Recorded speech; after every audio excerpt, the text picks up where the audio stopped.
Haaya hordoftoota keenya jirra jirtu nagaa keessanii nageenya waaqayyoo alaa bakka jirtanitti isiniif haa baay'atu. Hordoftoota koo biyya keessaa biyya alaa jirtanii akkamii nagaa keessanii jirtu? Nutis nagaadha. Jiruuf jireenyi hundiyyuu bareeda galanni gooftaatti haa tolu. Akkamii isin jirtu nagaa keessanii hundi bakka bara 2023 geessanii miti akkasumatti jechuun akka faranjiitti malee akka Itoophiyaatti ganaadha barri haaraan jechuudha. Akka faranjiitti garuu har'a kaleessa amajjii 1 jedhama miti. Inna akkamii isin jirtu nagaa keessanii har'a lammii giddeedhumaan fidee dhufee har'a lammiin waan bitee ennaani inni garuu kaameraadhuma duuba naa kennuu barbaade jechuudha. Achumaanan ani immoo kaameraa duuba maal ta'a yoo asoftee marra koo qabaa nam jedhee tanani kadhadhee fide jechuudha. Garuu inaasa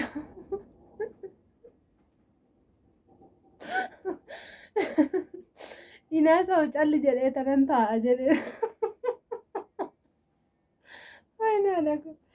inaasa calli jedheen ta'a yoo fudhatte fudhadhu amma gannoon dhufe mitiire gannoodhaaf asii fidee sixootaa kana sa'aatii yeroo baay'ee sa'aatii nan jaalladha yeroo baay'ee hin beekanis sa'aatii akkana ni jaalladhu sa'aatii hidhachuu nan jaalladha jechuudha baay'inaani akkan sa'aatii hidhachuu jaalladhu waan beekuuf sa'aatii naa fidee jechuudhaan inni garuu sa'aatii kana naa fidee ani garuu kun arga sa'aatii kanadha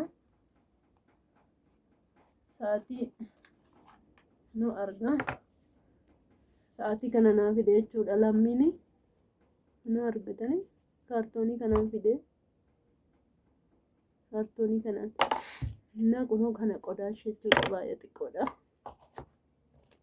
inna sa'aatii kana naa kennee naa bitee jedheennaani gannoodhaaf jedheetu naa bitee jechuudha achumaan immoo sixootaa kana maaliifanii dhufee isaanitti himu maaloo lammii kottu baqqaati kennaa kana kanaa bitte isaan beekanii minaamin jedhee tanani fideenii dhufe jechuudha kunoo sa'aatii kana naa bitee hin beekuusti hin bareedamuu hin bareedu innaa achumaan inni ani hin beeku calla jedhee tanan ta'a ani waa tokko hin dubbadhu yoo fudhatte fudhadhu naan jedhe jechuudha.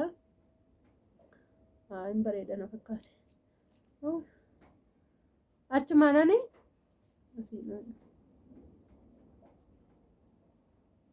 lammii waa ta'e dubbadhu mee nagaa gaafadhu.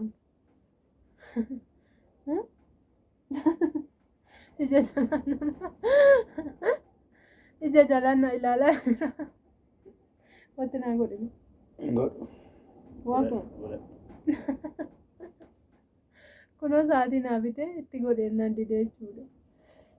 Innaa lammii maalan godhaa ijoo mee maal jettuun isin haasa'uu hin haasa'uu maal hin jedhuu ishii nagaa keessan illee jedhiin kaa nagaadhumallee gaafadhu.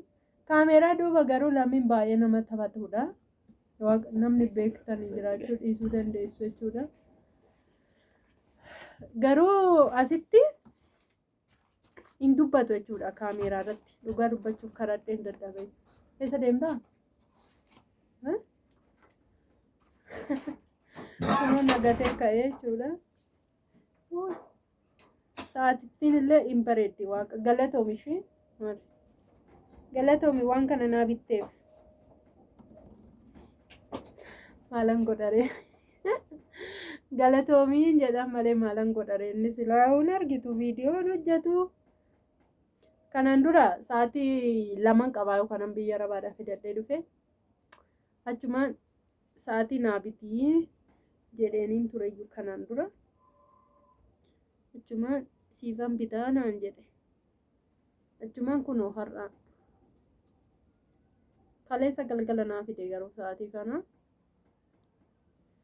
kunoo arga hin bareedamne hin bareedaa waaqa kunoo. Koshi bal'aadha malee bal'aan jedhamu garuu ariifiidhuma kunoo arga innaa lammiin kaa hin beektu dubbachuun jaallatu garuu osoo lammiin viidiyoon afaan hojjete waaqa baay'een jaalladha baay'ee natti tola yuutuubiin kiyyallee kanaa guddatu nan beekaa jechuudha. Nu bira qorri isaa hin danda'amne amma birraadha miti nu bira garuu arga tuuttaan uffadhee jira baay'ee qorrachuudha shurraabii muluun uffadhee jira arga baay'ee qorrachuudha nu biraa qilleensi isaa immoo dhiisaan immoo utaalloon naqabee jira duras na dhukkubaa ture ammas dabalee utaalloon naqabee jechuudha kaleessa jechuudha kaleessa dheengadda na jammale garuu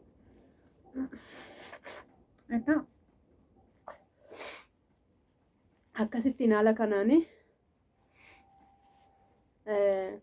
amma maaliifan iyyuu uffadhe seetanii irig deemuufanidha keellaan bu'a jedheetanii lammiin keellaan si keessaa naan jedhe waan inni naaf feeruun beeku sammuna kana na dhukkuba waan ta'eef naan kabaa jira viidiyoon dubbatu malee karaa duubarraa dhugaa dubbachuuf lammiin baay'ee nama gaariidha. Garuu as viidiyoo irratti maaliif akka inni dubbachuu diduuf hin beeku. Inshaallah yoo rabbi jedhe kara fuulduraatti hin dhufa hin dubbata yaada. Garuu dhugaa waaqa lammii jechuun baay'ee nama gaariidha jechuudha. Baay'ee nama bakka nama naaf yaadu nama jaalala dhugaa naaf qabu nama kabaja naaf qabudha.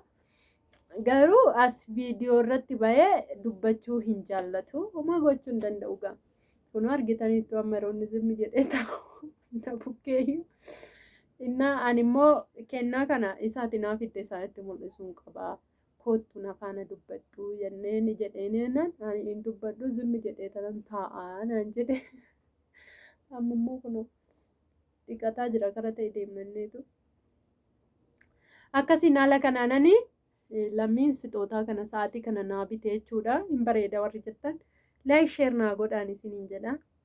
Hin bareeda garuu dhugaa baay'ee jaalladhe arga wannidha jechuudha. Yoone birraammaa wayii fakkaata hin gadhiisu jechuudha kalariisa. Sa'aatii baay'een jaalladhaan. Sa'aatiidha jechuun baay'ee natti tola yeroo baay'ee. Innaa kanaan dura ofiidhuma kootiifan tureera garuu sa'aatii naa bitii jechaaniin ture lammiidha. Tokko gurraacha qaban alaa luqqa'ee achumaan amma naa bitee jechuudha sa'aatii kana.